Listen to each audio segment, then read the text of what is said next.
2022. He has contributed mightily to the defense of the West and our shared values, from the Quad to AUKUS, and we are incredibly privileged to have him here today. Welcome. And we're also grateful to be joined by Ambassador Rahm Emanuel, who has served our nation as the ambassador to Japan, as mayor of Chicago, in Congress, and as the White House Chief of Staff. Quite a record of service. As a good Chicagoan, he is known for his mild manner and circumspect tone. We're looking forward to what will no doubt be colorful testimony from him today. With that, I want to welcome the witnesses and thank them for being here this morning. Mr. Morrison, you're now recognized for any opening remarks you might like to make. Thank you very much, Mr. Chairman, and to Congressman Krishnamurthy also thank you. And can I start by also recognising the members of the committee as well, and thank you for your invitation to be with you here today. It is an honour to join you. And can I thank you also for the important bipartisan work you do on this committee. I'm very familiar with it, was at the time I served in office, and not just for the United States, but for all US allies and partners around the world. Australia and the United States are the closest of allies and the best of friends. For over a century, we have stood together in every conflict, making Australia unique amongst US allies around the world. As long-standing, resilient and modern democracies with market-based economies, we believe in a world order that favours freedom, based on fundamental values of universal human rights that respect human dignity, the rule of law, open and fair trade, freedom of religion, speech, association and thought, and transparent representative governance. While sincerely holding such beliefs, we're also conscious of our imperfections and capable of self-correction through our own democratic processes and the safeguards of transparent and accountable institutions. While our histories differ, Australia and the United States see the world through a similar lens. It is through that lens that we have both been able to identify the rising threat from authoritarian states who, not content with absolute control over their own populations to preserve their own regimes, also seek hegemonic control over their own regions and to recast the world order to accommodate their illiberal objectives.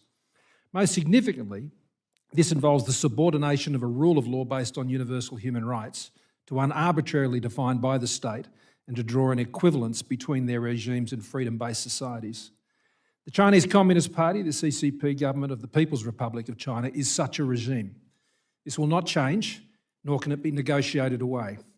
Rather than opening up their society during post-Cold War globalisation, the CCP used China's newly granted access to global trade, capital markets and legitimacy in international forums to build the economic, diplomatic, technological and military capacity to one day challenge the global order in an attempt to make it more favourable to their regime's security.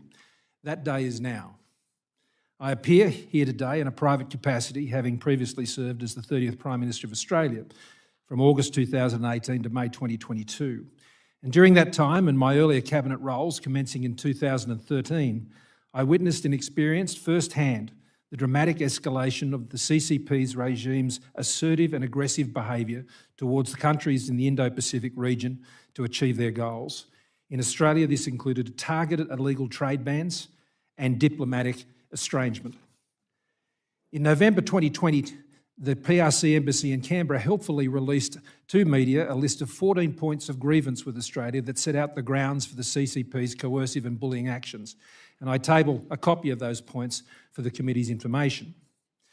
The grievances included Australia exercising our sovereignty over foreign investment on national security grounds, making and enforcing laws to curb foreign influence and espionage, allowing freedom of speech in relation to criticisms of China in our national parliament and media, and making and supporting national statements in international fora critical of Chinese aggressive behaviour in the South China Sea and towards Taiwan, and against their own population in Hong Kong and Xinjiang, as well as calling for an independent inquiry into the origins of COVID-19. I have no doubt that the primary objective of the PRC's targeting of Australia during this time was to make an example of Australia as a key US ally in the region, to punish Australia as a warning to others.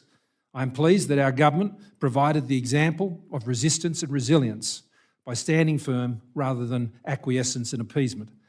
Throughout this period, we moved to work with our allies and partners in the region to deepen our ties and strengthen our cooperation. This included the initiation of AUKUS and, together with India, Japan and the United States, the establishment of the Quad Leaders Dialogue.